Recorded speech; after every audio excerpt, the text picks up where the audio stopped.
Okay, je ntako ntagira kugira ndabereke ibintu n'ibindi. Murabona ngaha bari ahantu bita muri Spacecraft, muri Spacecraft niho binjiye.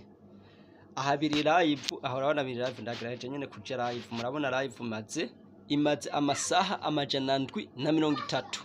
Live imaze amasaha amajana ndwi na 30 n'iminota 50 n'amasegonde 52. Amasaha amajana ndwi na 30 live. Harimwo abajije n'amakuru hemu yavanahe. Biri kuri live, bari kuri communication. Ijoro n'umutaga harimo abadasinzira. Murababona hariya yo bicaye.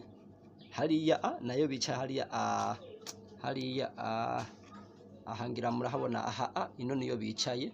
Abana ko bicaye ino aba nabajeje nyene ukontorora nyene communication y'abari mu kirere.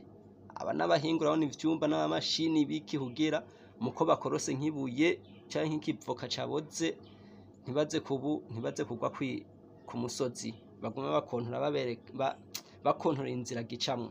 Okay, naco ehengikiho kigeze hengiki hamwe muri ya Spacecraft inge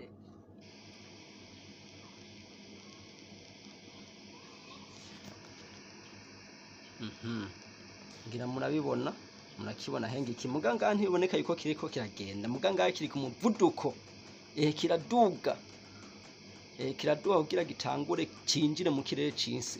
Uyu munsi nyene barinjira mu kirere cinsi nkuko mubibona.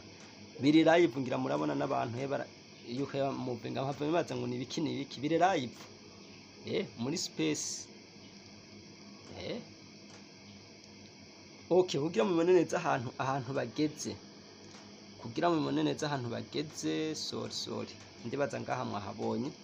Ngenda bereka ahantu bageze neza.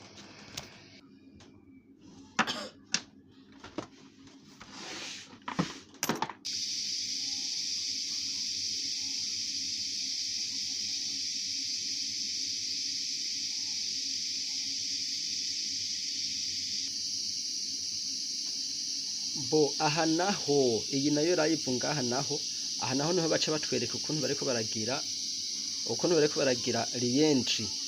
re-entry kwinjira mu kirere cinsi. Murabona ngaho bageze, murabona ngaho bageze, umva ngaho kiriko kiragenda.